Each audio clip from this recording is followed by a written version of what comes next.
things, how fast could you even hope for things to change? Look at what's happened to the situation with women since 1970. That's changed so fast that people can't even keep up. It's not obvious, by the way, either, that it's been particularly good for women. Now, you could make a case that it was good for society, maybe. It's a tough one, eh? Because the birth rate has plummeted. And so, maybe you don't care about that. Maybe you think there's too many people on the planet already, whatever. But, it isn't that easy to figure out when something is working properly. One of the things we seem to know, is that to the degree that rights are extended to women, economic prosperity follows. So you can see worldwide that the societies that have extended the rights to women most extensively are also the societies that seem to be flourishing economically. And there does seem to be a causal relationship. But women have paid a big price for that.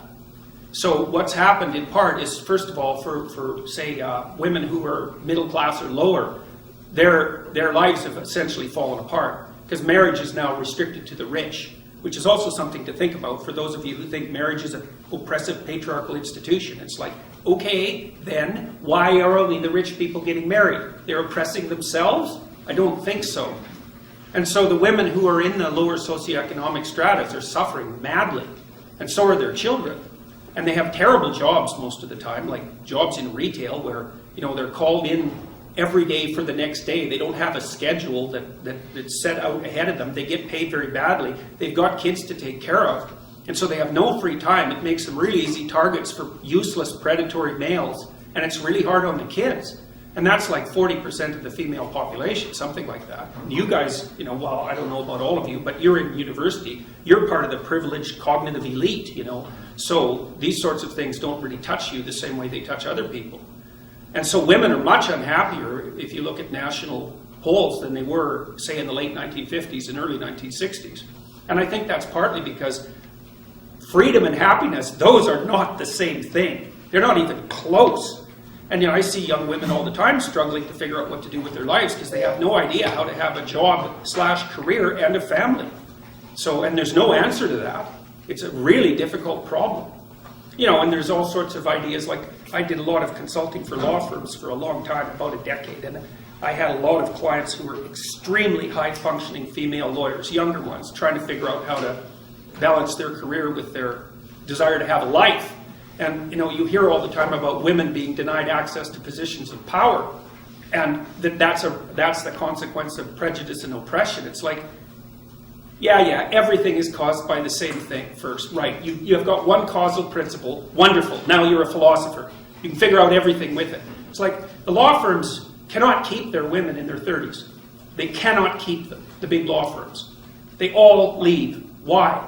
Because the women hit 30, they're brilliant, conscientious, intelligent, they were deadly in high school, deadly in university, they nailed law school, they whipped through their articling, they made partner by the time they were 30. It was like they're in a rocket to the top position.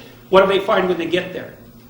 80-hour work weeks, right? Because that's one of the things you want to think about. You think that the people who run things are sitting at home smoking big cigars and telling their minions what to do. It's like, that's like the 1920s millionaire that's on the cover of the Monopoly game. That's no sociological analysis. I know lots of people like that, and they work all the time, from the second they wake up till the second they go to sleep. And they don't just casually work. Because I know some of you go to the library for 6 hours and you say, well, I studied in the library for 6 hours. Like, no, you didn't. You studied for half an hour. You had coffee and you looked through Facebook and, you went home and you said, well, I studied for 6 hours and you're happy about it. But bloody well you didn't. Partly because you can't. I can only read for about 3.5 hours till I'm done. And I'm pretty good at it. So these people who are running things, there's corrupt people, obviously, but the vast majority of them, first, are self-made, and second, they're so bloody efficient and smart, you cannot believe it. And they work 80 hours a week. And most of them happen to be men. And why is that? Because there are a small number of insane men who will do nothing but work 80 hours a week. And no matter where you put them, if you put them in the middle of a forest with an axe, all they would do is run around chopping down trees. So the issue isn't, why aren't there more women in positions of power? It's, why are there any men insane enough ever to occupy those positions? Because we also know, and the data on this is very clear, What's the relationship between money and well-being? Once you have enough money to keep the bill collectors from your door, so once you have enough money to stave off misery, which is sort of lower middle class, something like that in our society, maybe a little lower than that, extra money does not help you. It does not improve your life. So why bother with it? Well, that's what the women in the law firms think. It's like most of them, by the time they're in their 30s, are married. Almost all of them are married to men who make as much money or more than they do, because that's what women go for cross-culturally. 4 to 5 years older, equal or higher in the socioeconomic status. So their husbands already make $350,000 a year. It's like they think, well, I don't need much more money. The men use money to keep track of the competition, by the way, because all the male lawyers that I talk to are usually real hard-ass guys, really low in agreeableness, really high in conscientiousness, like conservative types, low in openness as well. And they want to win. And the reason they care about their damn bonus at the end of the year isn't even so much because of the money, it's because they got a much bigger bonus than the other son of a bitch sitting beside them, and they're happy about that. So there's a real brass knuckles competition that drives these sorts of things. But we get things backwards so often in psychology and in sociology. It's not why there aren't more women in positions of power, it's why do any men want those positions? You just have no idea the amount of responsibility that comes along with that. You just imagine for a minute trying to run $1 billion corporation. You can't even bloody well balance your checkbook, and there's dust bunnies underneath your bed. How in the world would you ever run $1 billion corporation? Those things are complicated. And you have enemies, and they're trying to take you out all the time. You look at Apple and Samsung, man, they're just torturing each other in the courts nonstop. You know, if you're running a big corporation, you'll be handling 200 or 300 lawsuits at a time. And that's just nothing compared to the complexity of what you actually have to do. Stay on top of the technology, constantly interact with your large customers, travel all the time because you have to maintain the relationships. You have to regulate the politics inside the business.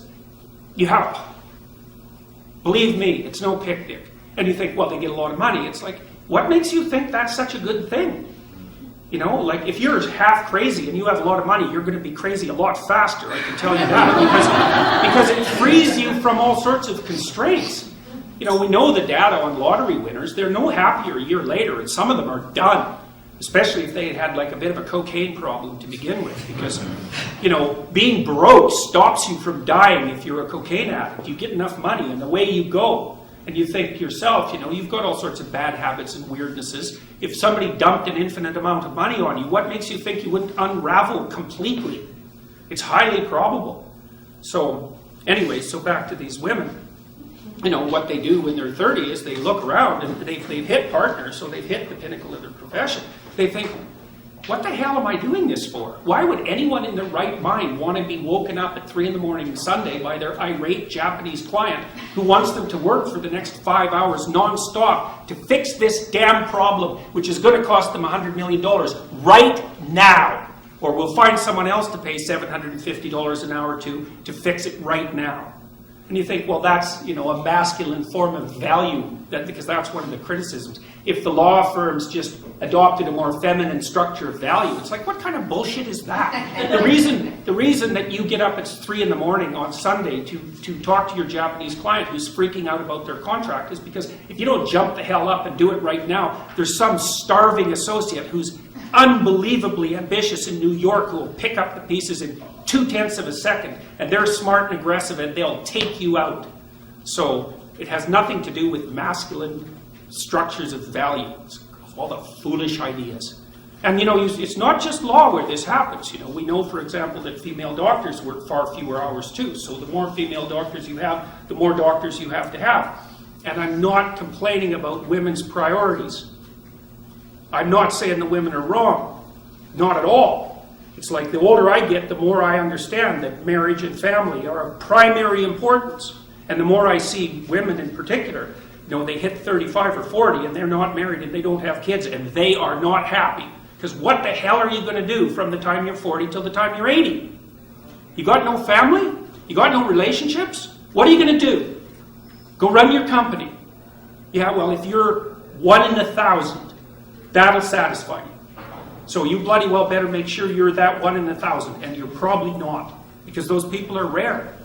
So then, because Dr. Peterson, one of the natural responses to what you said would be, okay, well, the priorities are, it's a rigged game because only women are the ones who are able to procreate. So what do we answer to that? Of course it's a rigged game. Obviously it's a rigged game. Women have complicated lives, and the pill has made them more complicated. Well, that's not, I wouldn't say that exactly, because, 100 years, in 1895, the average person in the Western world lived on $1 a day in today's money. Okay, so those people worked so hard and slaved away to such a degree that you can't even imagine it, and all their kids died, right? So the death rate among kids below 5 was beyond comprehension, and so women had a terrible time of it, and well, so did men. They got to be coal miners and soldiers, because that wasn't exactly entertaining, So life was very, very, very, very, very hard before we got rich, and we're rich. Even those of you who are in this class who think you're poor, it's like, oh, no, you're not. You're in the top 1/10 of 1% by historical standards, and probably there by current world standards as well. Of course, you can just compare yourself to the few people who are richer than you and feel sorry for yourself, but that's pretty pathetic in my estimation. So it's certainly historically uninformed. So yeah, women have it rough, obviously. Now, there's other things to consider. You do live 8 years longer. So that's not trivial. Testosterone kills men. That's basically why men die earlier. And men are much more likely to be killed in dangerous jobs. They do almost all the dangerous jobs. They do almost all the outside work. And there's lots of reasons that men get paid more than women that have nothing to do with prejudice.